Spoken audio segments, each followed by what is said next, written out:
shadow of the conquering German armies covered Western Europe. The self-styled master race was riding high.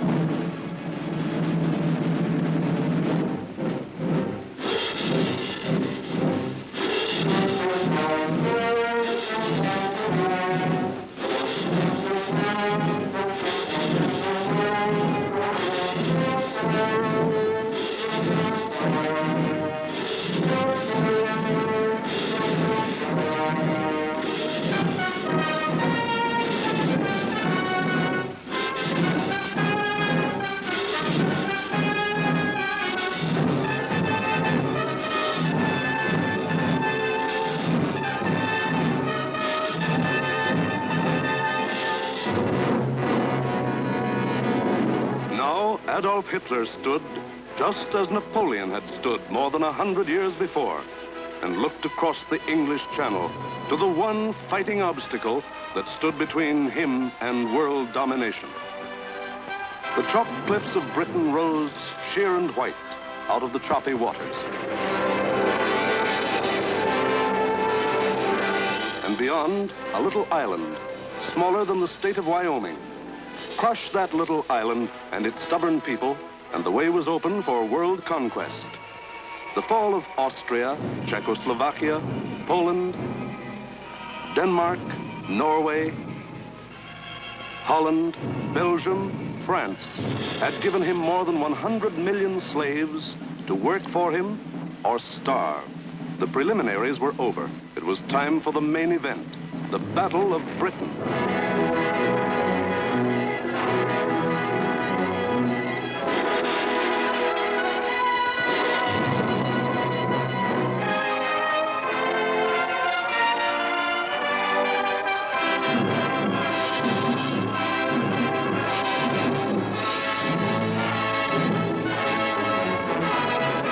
Hitler and his generals feverishly drafted their plans for the conquest of Britain.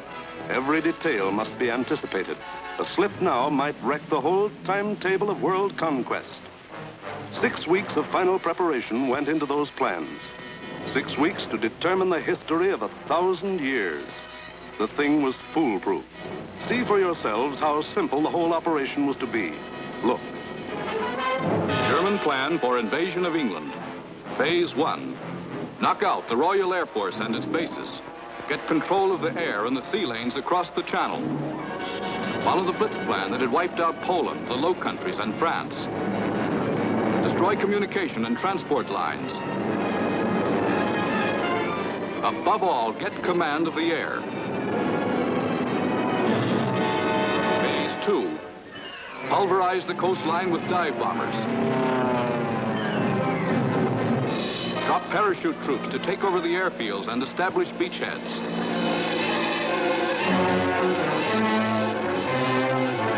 Phase 3. Actual invasion. Pour the German panzer divisions across in high-speed barges under an umbrella protecting fighter planes. Then send spearheads of armed might to divide, surround, destroy all opposition. That's all there was to it.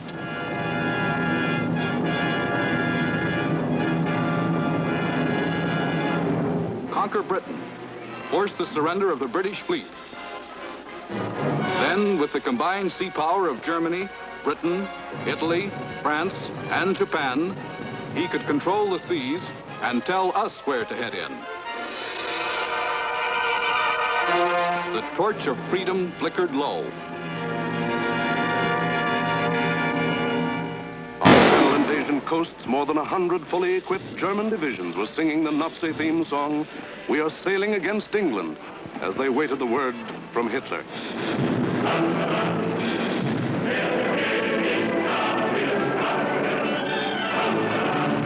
Here, for weeks, all the supplies and weapons of the Nazi war machine had been turned towards Britain.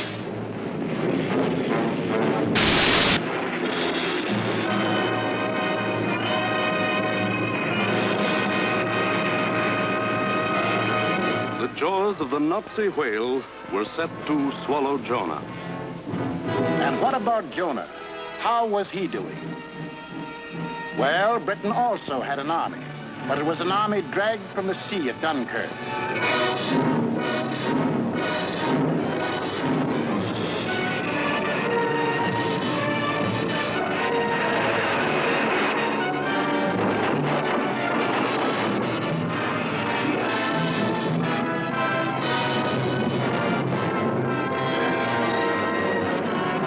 Without weapons. These had been left behind on the roads of France.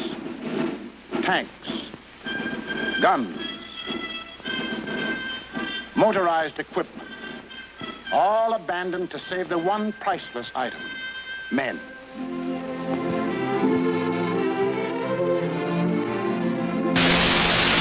In all of Britain, there was not enough equipment for one modern division.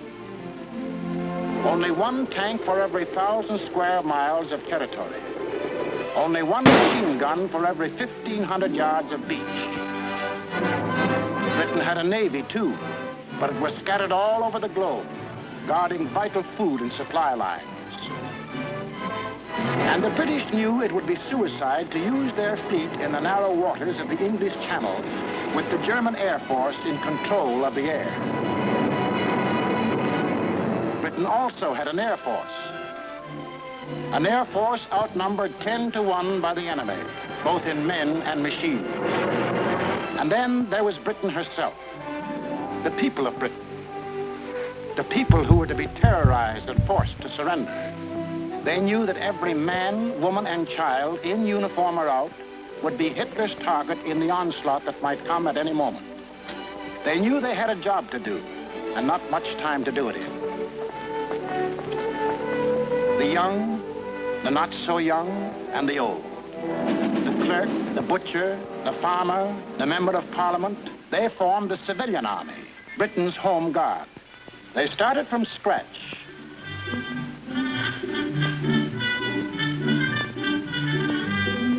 Experience, equipment, supplies, all were scarce. Only one shell to fire at each practice. The women of Britain refused to be left out. We'll enlist too. We'll put up the barrage balloons.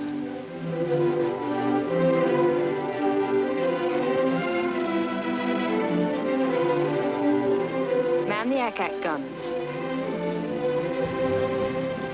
We'll run the railroads and get the trains through on time. Ferry the planes. Carry the dispatches. Drive the ambulances and run the buses. And we'll see that our men are fed and don't go hungry.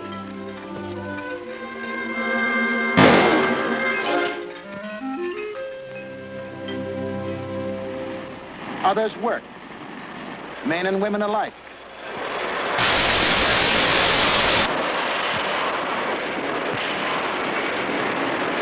They worked full time, overtime, double time, 40 hours a week, 50, 60, 70. Hours meant nothing. Fatigue meant nothing. Until the government forced them to cut down hours because over-fatigue was hurting production.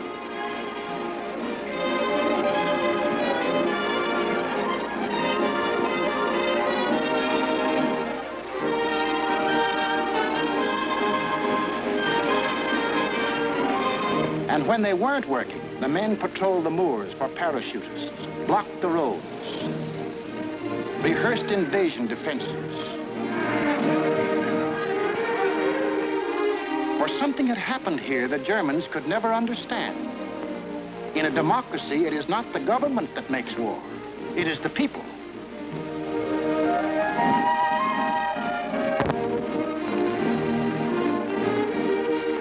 To lead them, the people had chosen Winston Churchill as their prime minister. And he spoke the words in every British heart when he said, "We shall defend our island, whatever the cost may be. We shall fight. Landing ground, in fields, in streets, and on the hills, we shall never surrender." This was Britain in its darkest hour. The people knew they were in for the worst the Nazi mind could invent, yet they didn't panic or run away.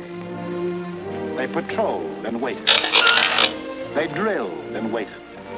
They worked and waited. Waited for the terror they knew was coming. Then it came.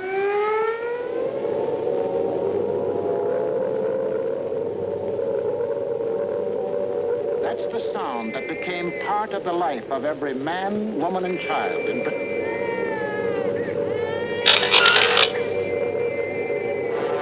August 8th, 1940, and the battle for Britain is on. 30 enemy aircraft over the channel, flying due west.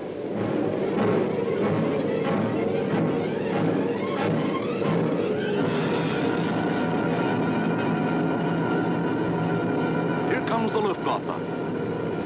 In dozens of flights, hundreds of planes, bombers, fighters, dive bombers, across that 21 miles of channel, that 8 short minutes of water. Their first tactics were to bomb convoys in the channel. Convoys loaded with food and munitions, bound for the great port of London.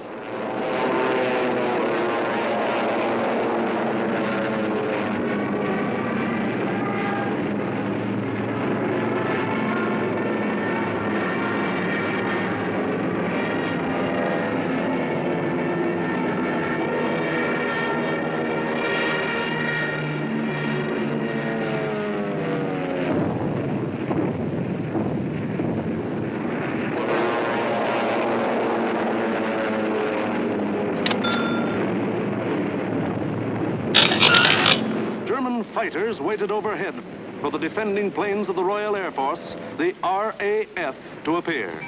They didn't have long to wait.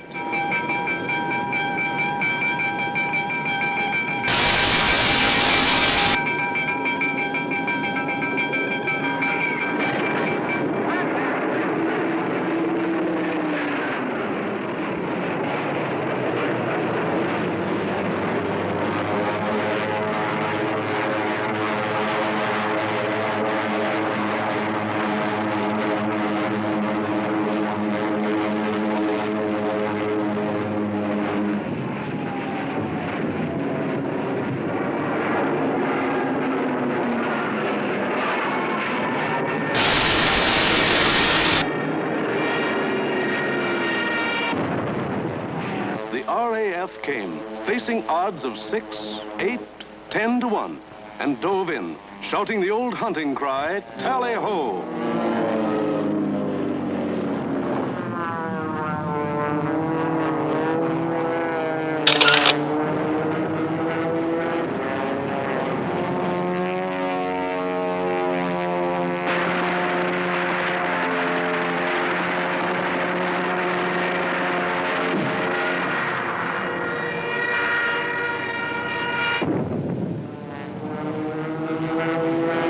Phase 1 of the Nazi plan called for the RAF to be knocked out of the air. But the men of the RAF hadn't read the Nazi plan.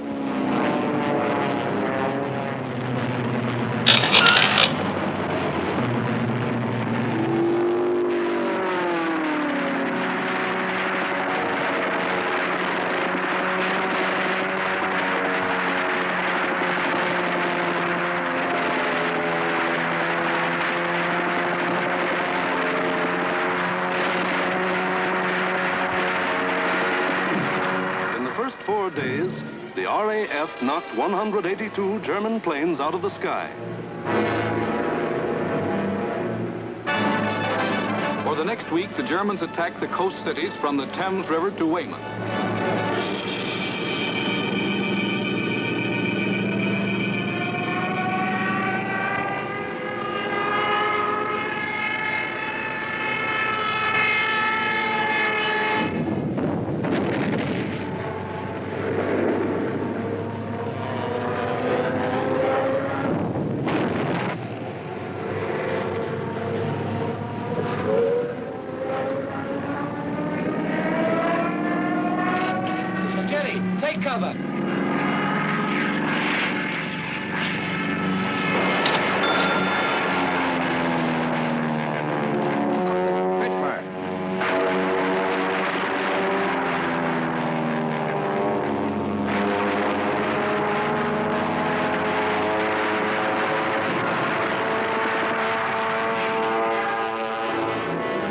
paid off with 180 more planes.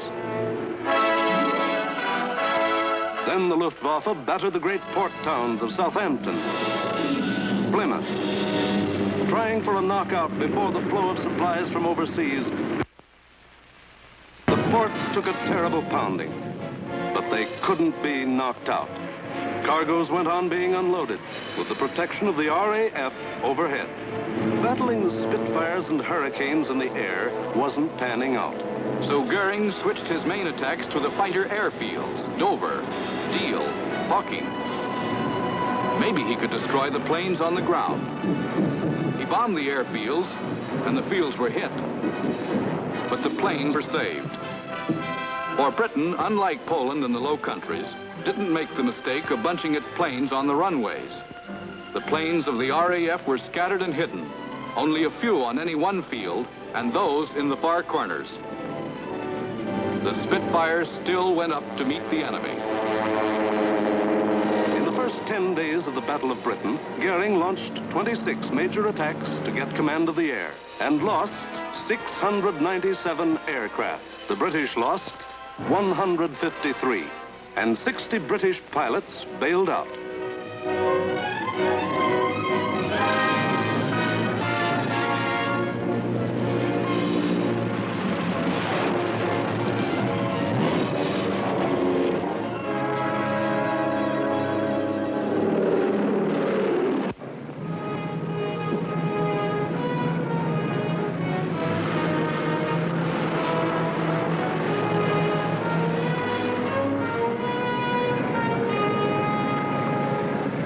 Valuable trained men were saved and ready to fight again, but the crews of Goering's planes were lost to him forever.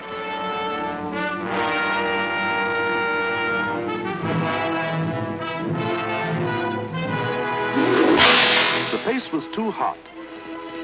Something was going haywire. The Nazis had to call time out. On a 2,000-mile front, from Norway to France, the whole Nazi Blitz program was being stalled because the RAF was still in the air, against England.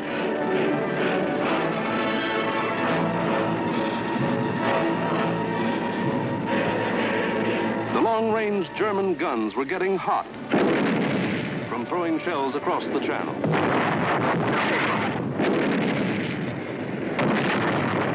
In public, Hitler assured the Germans, Mr. Churchill tells his people that England will win, but I tell you that victory will belong to Germany.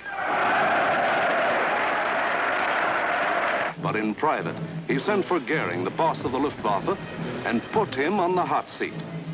Goering was told to do something and do it quick. So on August 30th, he ordered all-out attacks on inland aerodromes and industrial centers. Maybe he could knock out the RAF on the assembly line. And he adopted new tactics, too. More fighters and fewer bombers. Or maybe he just had fewer bombers to send. Anyway, those he did send were well protected. Fighters above at high altitudes. Fighters on both sides. Fighters in the front and in the rear. Fighters weaving in and out of the bomber formations. Britain, winner of the first round, was ready with higher morale and sharper defense. Improved listening posts were set up all along the coast and warned of the enemy's approach before he left the continent. A quick flash from the control station to the fighter station, and pilots were on their way to meet the enemy while he was still over the channel.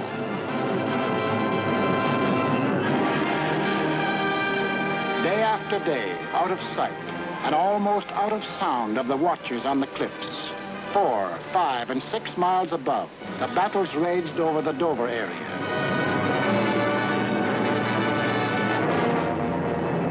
The Dover area became known as Hell's Corner.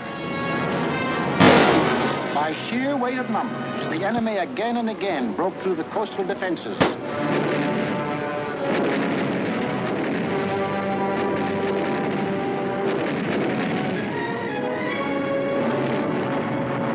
And reached inland to the airdrome. Aircraft plants. munition factories and machine shops.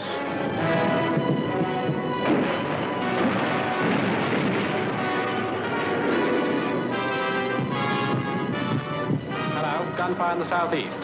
Right.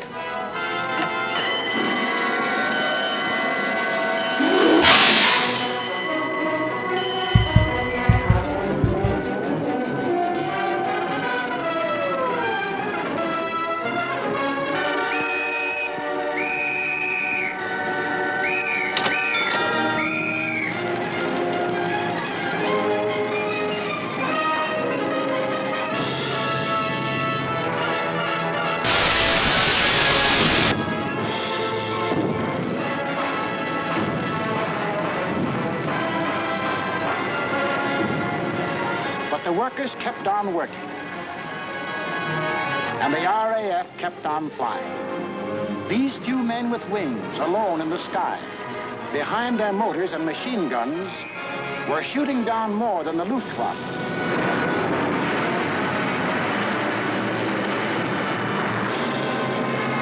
They were smashing the whole Nazi plan of world conquest.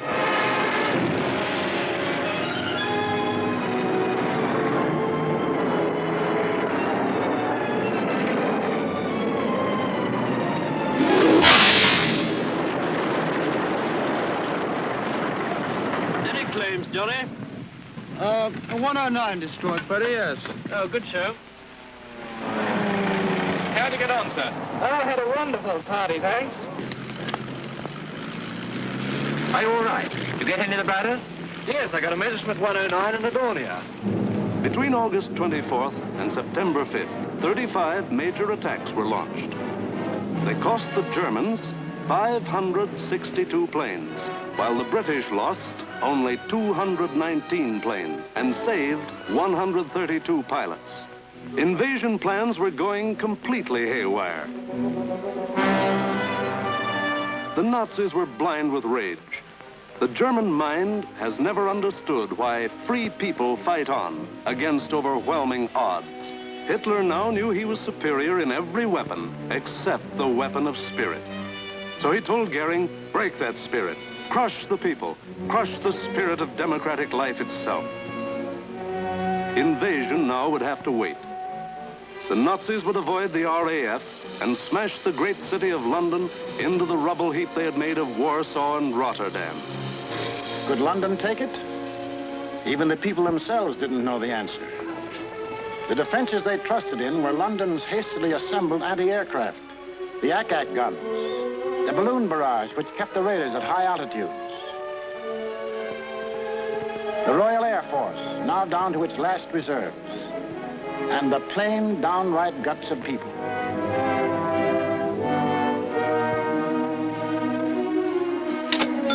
They sent more children out of the city.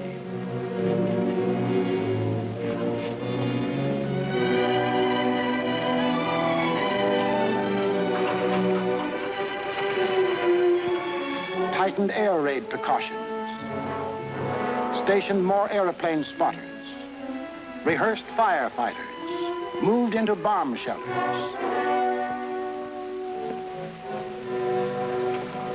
They blacked out their city and carried on.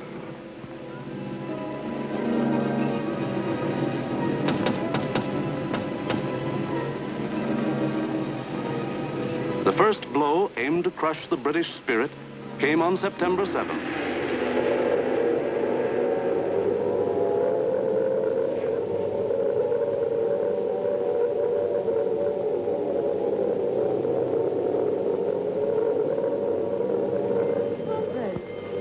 Roof reports planes coming in. Control room speaking. Customers and staff will now take cover in the basement. Please do not run, but keep moving. Down the stairs, or you can use the escalator.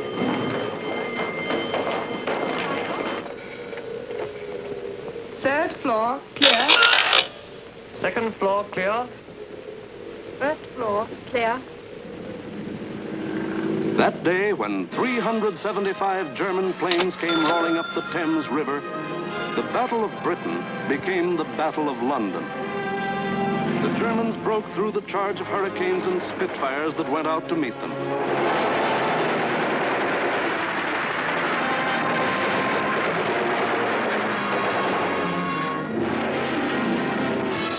was any pretense of aiming at military objectives. This was just savage destruction.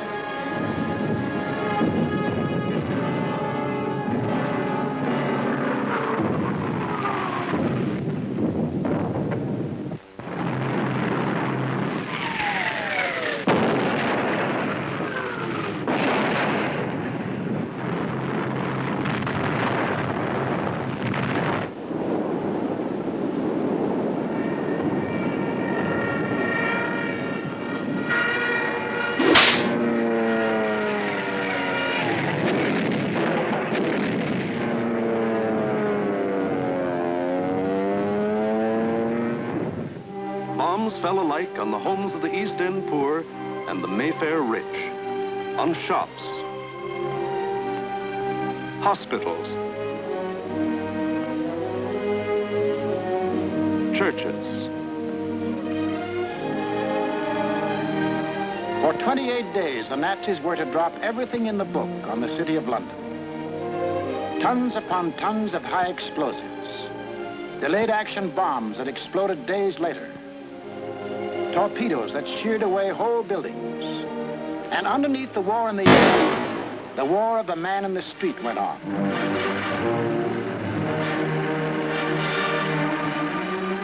He learned to exist with very little food. He forgot what it meant to have a night's sleep, spending most of his time underground in the damp and dark and cold. Hello, Mrs. Fox. You're here early tonight. Well, I'm on the safe side, aren't I? I think that'll be all right now. Yes, that's grand. Anyway, I'll be back in a few minutes if you want. Now, how are we going to get you up there? Get a young man to lift you up. Barney? Hello. Come get young lady and lift up. Righto, I'm coming.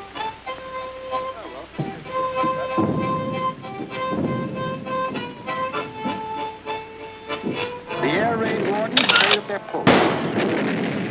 Doctors and nurses worked on steadily as the bombs crashed all around them.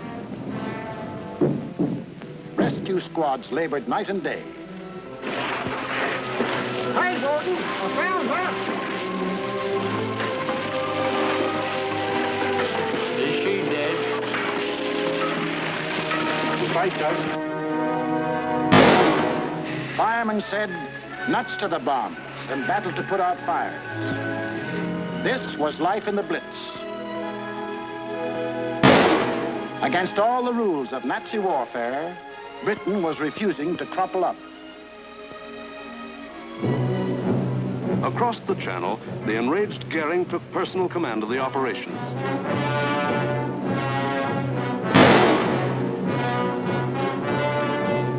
And on September 15th, he sent the Luftwaffe into one of its greatest attacks.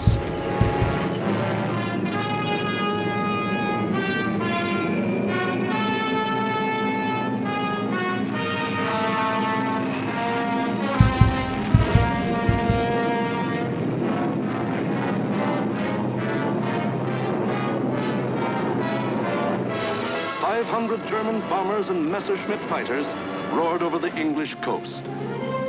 Starmouth calling. Planes heard 3 miles southwest.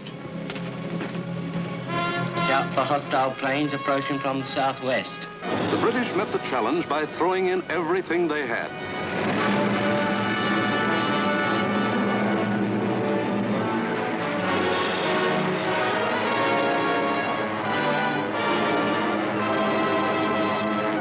Historic three-dimensional battle took place inside an area 60 miles long, 38 broad, and from 5 to 6 miles high.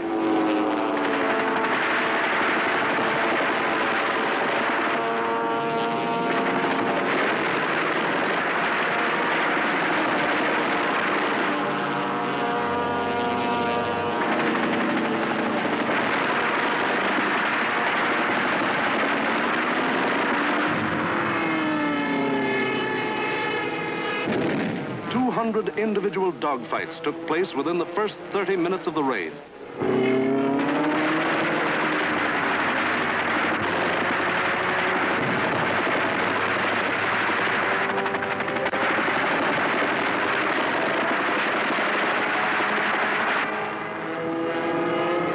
Right on our own doorstep. Oh, what a scrap.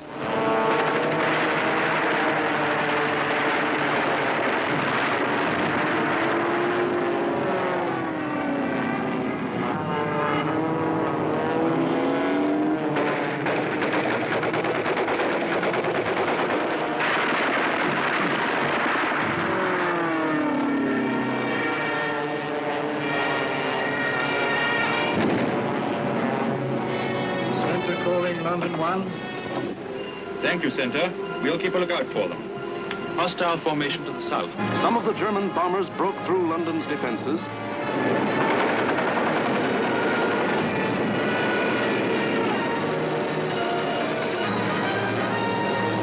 And reached the center of the city.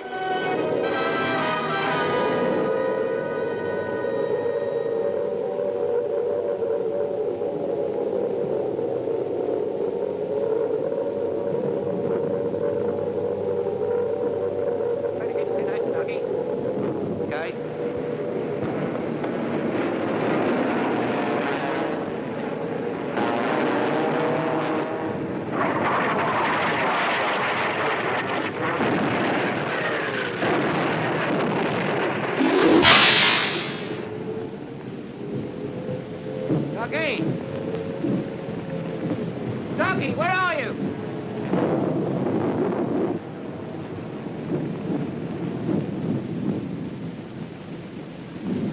Blimey, I thought they'd got you. Who, me? Nah, I had me fingers crossed.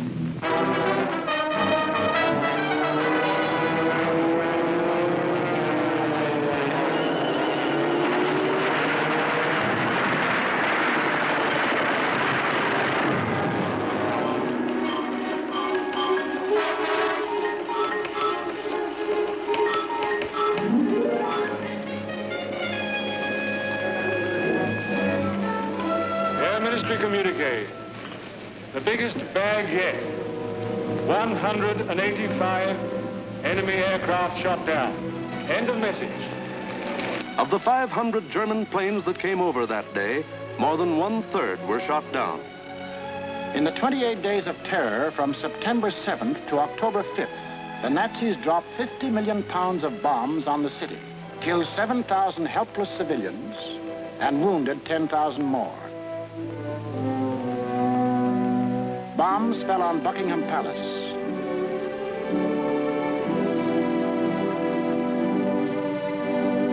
Westminster Abbey, the Houses of Parliament,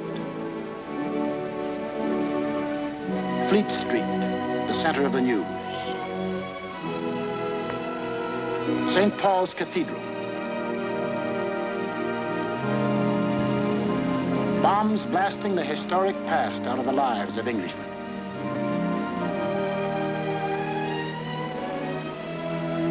But in these 28 days, the Nazis lost 900 planes and their crews. The more they sent over, the more were shot down. The British Spitfire had proved to be one of the deadliest weapons ever put in the hands of man. If this kept up, pretty soon no more Luftwaffe. The frantic Nazis had to pull a new one. They did. On October 6th, they changed to night attacks.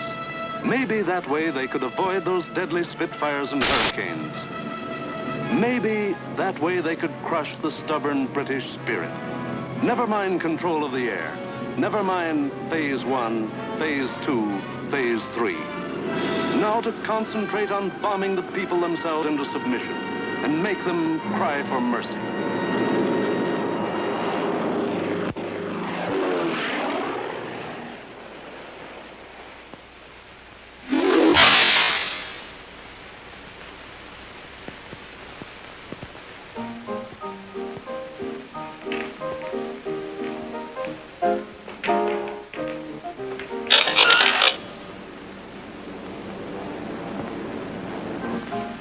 Hostile raid, sir.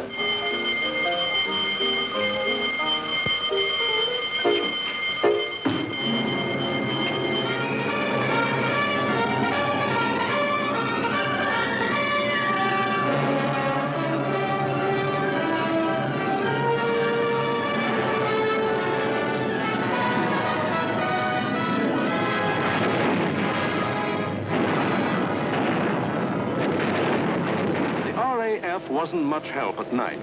This was just German bombs against British guts.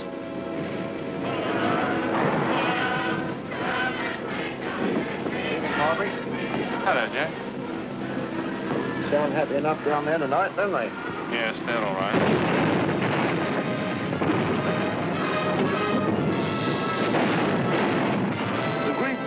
of London were left roaring infernos.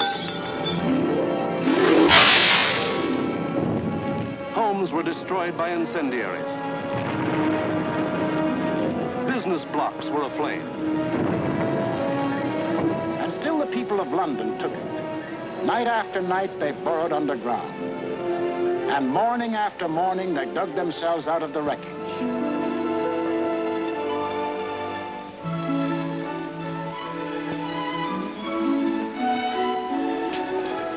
Good morning, Mrs. Burr. Good morning, Mr. Arne. See you tonight. Right here. Come on, Betty.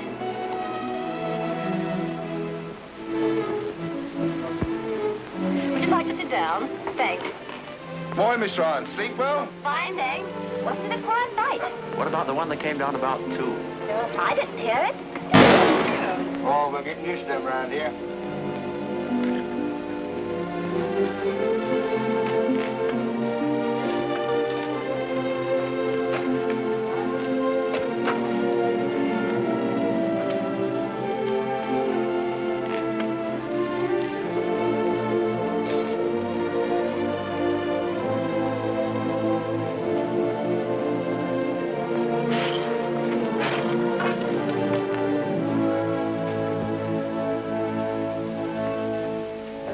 Better go away from this for a bit.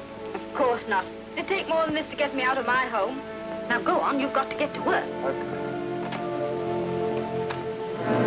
The Battle of London was the battle of the people of the city. In spite of bombs and fire and death, they got to their desks and workbenches to spend another 10 or 12 hours working, working, working. The British spirit was stronger than ever.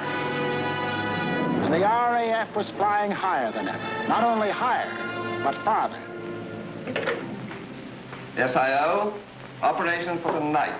GP 1562, EP 781. 10 aircraft. You'll find, I think, a decent photograph of the submarine yards there. There's a very good one taken the other night, Monty. Was that? A bit further along. That's it. Those are the submarine yards. Yeah. There. Yes. Well, chaps, this is your target for tonight. It's the submarine and shipbuilding yards at Bremen. It's a vitally important target, and it's got to be hit hard. In the midst of this life and death struggle, the British found strength not only to defend, but to counterattack with what few bombers they could get together.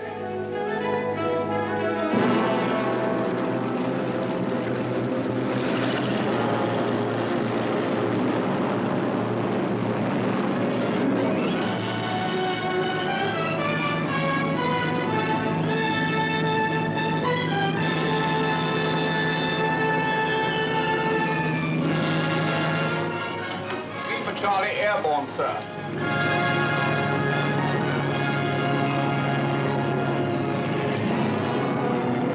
Hello, rear gunner. Can you hear me? I'm okay, Skipper. Hello, operator. Everything okay? Well, it seems to be all here, sir.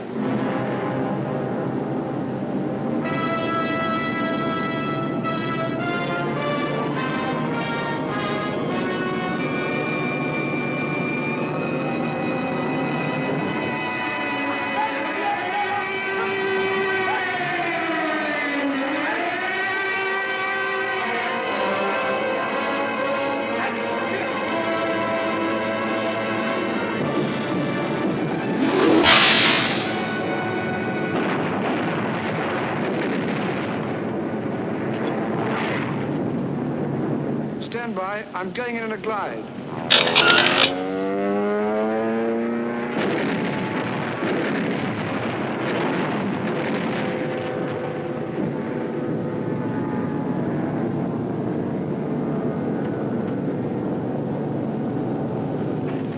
Steady.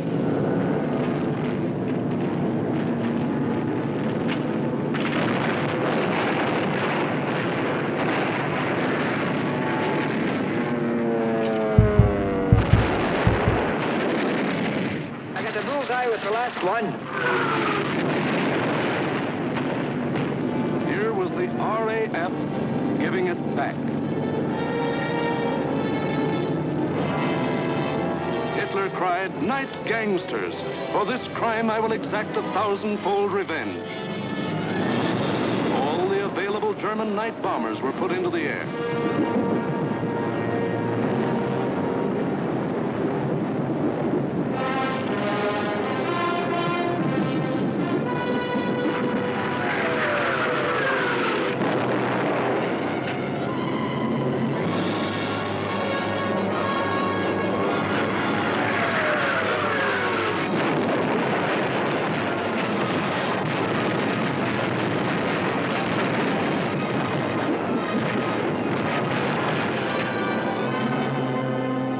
Thousand-fold revenge was Coventry.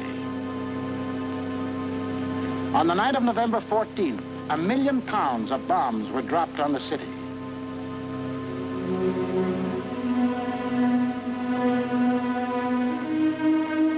Coventry was smashed as flat as Warsaw and Rotterdam.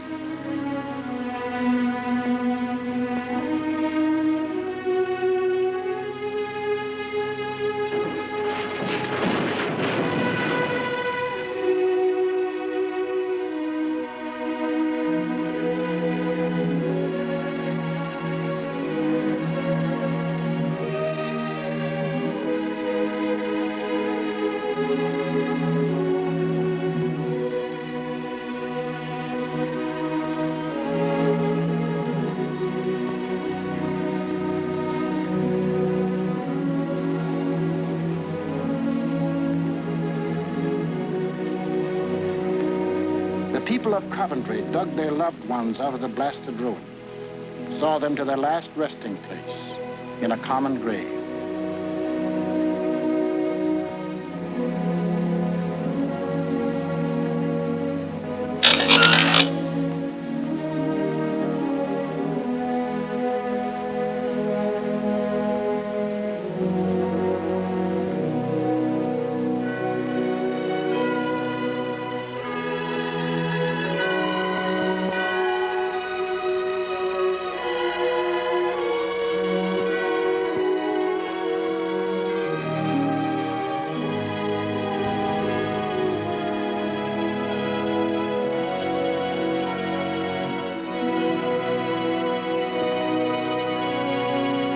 Hitler could kill them, but damned if he could lick them.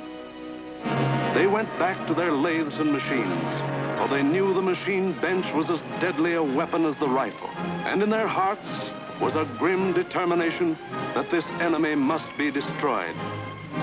That the day was coming when they would strike back, and how they would strike back. Christmas, 1940.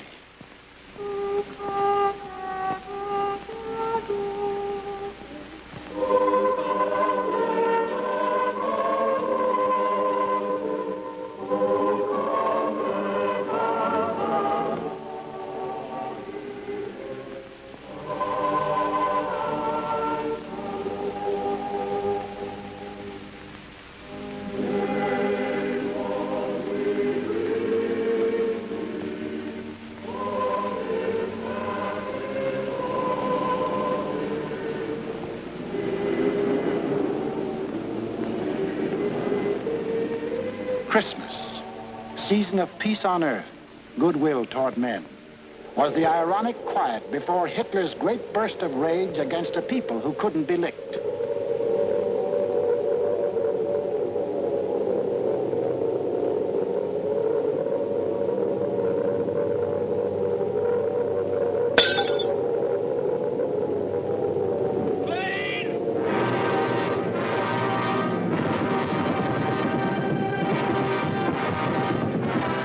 Bomb them into submission, so he would burn them to ashes.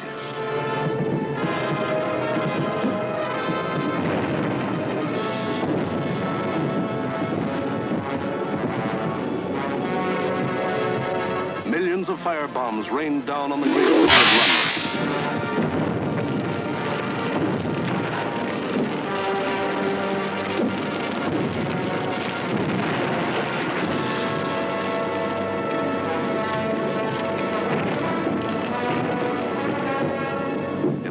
Minutes, more than 1,500 different sections of the city burst into roaring flames. Flames that swiftly merged into the greatest fire in recorded history.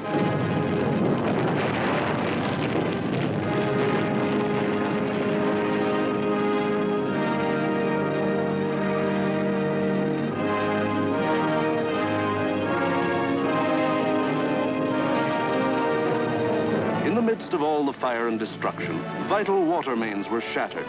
Water pressure was almost entirely cut off.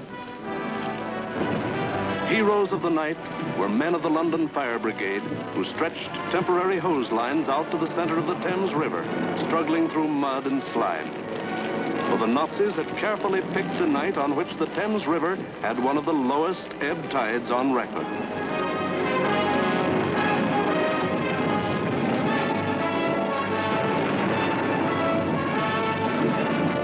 And while London burned above them, the people of the city held on. Chin up and thumbs up. They knew this was the people's war, and they were the people.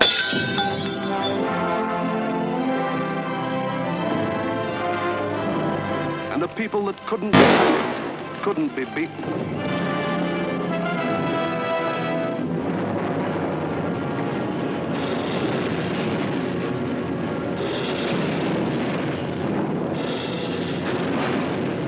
In the months to come, the British were to suffer many such bombings and burnings. But a nation that calls on cold courage when hot courage runs thin may die, but it can't be defeated.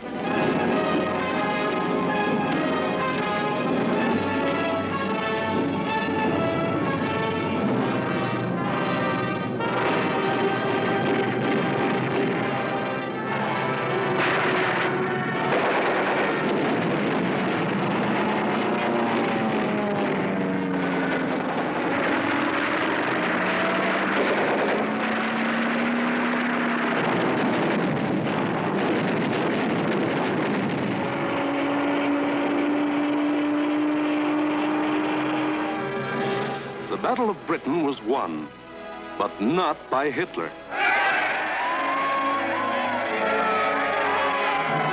Hitler had lost the battle. He had lost 2,375 German planes and their crews. For the first time, it was the Germans who ate the bitter dirt of defeat. Gone was the legend of their invincibility. For a solid year, the Nazis struck Britain with all their might. They leveled thousands upon thousands of homes and damaged millions of others. They killed more than 40,000 men, women, and children, and seriously wounded 50,000 more. But not one single Nazi soldier set foot on British soil. But Hitler couldn't stop, and in our next film we will show how he had to turn to the east again. Why did the Nazis lose the Battle of Britain? First, because a regimented people met an equally determined free people, and the free people made them quit cold. We've been bombed, dive bombed, high-level bombed, machine gunned, been through 2 invasion scares. And the last lot we had the house down about our ears. But we're still sticking it, and we're going to stick it.